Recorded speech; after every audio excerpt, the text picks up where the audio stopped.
What would you do if your dog had fleas? Worse still, what would you do if your dog had fleas and you, the Queen? I'm Jules.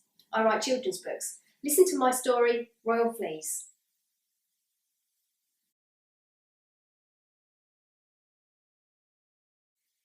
Each year, as the Queen goes on holiday to Balmoral, she passes through the village of Little Birkingham. The villagers line the street and wave as she rides past. When she reaches the War Memorial, she asks the chauffeur to park the car and she meets her public.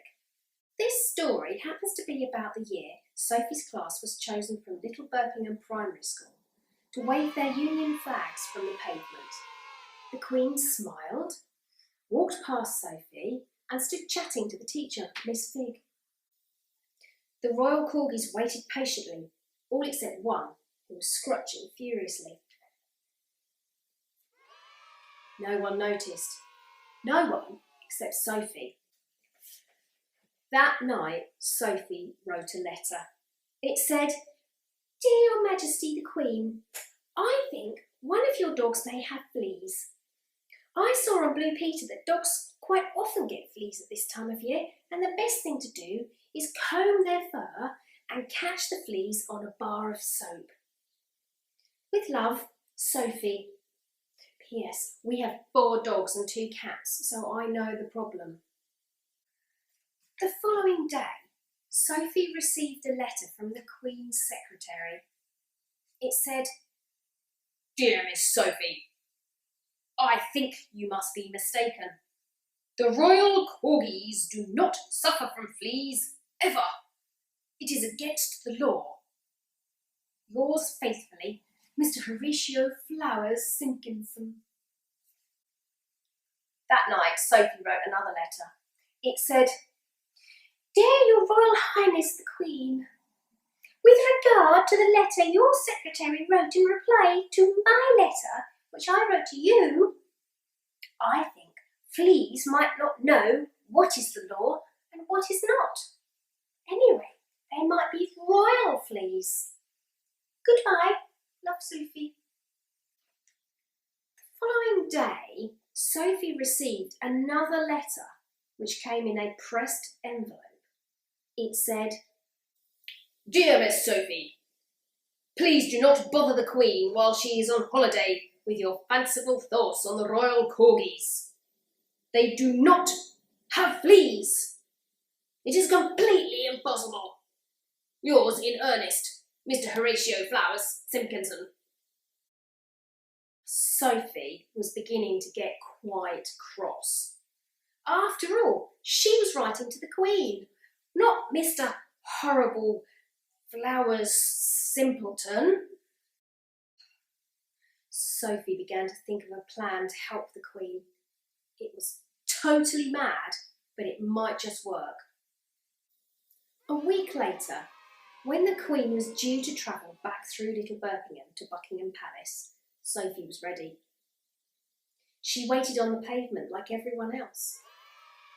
The people were all so excited, they didn't give her a second glance. The Queen rounded the corner with her corgis, her ladies in waiting, her chauffeur and Mr. Fiddlestinkybum, and guess what? They were all scratching. The dogs were scratching like mad, the Queen's staff was scratching, and even the Queen was looking a bit uncomfortable.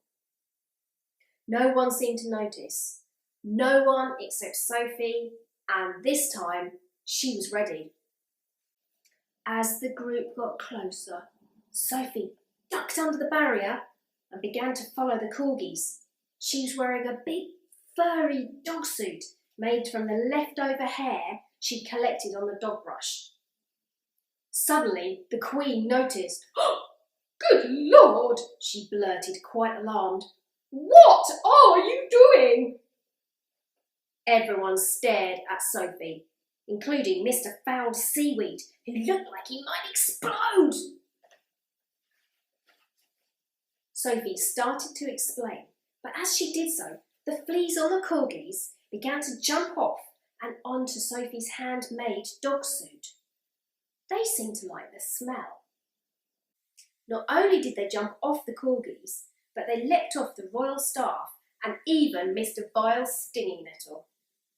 Sophie's plan worked. She caught all the fleas.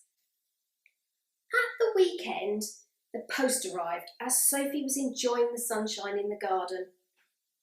She was surprised to find another thick, white and thoroughly ironed envelope in amongst the other letters. She carefully opened it, and this is what it said.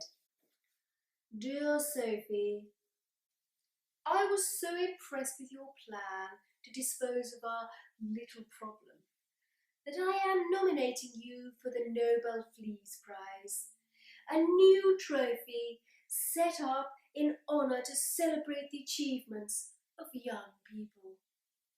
The corgis are much happier now, and for that matter, so am I. With warmest wishes, Queen Elizabeth II. And that is the story of the Royal Fleas.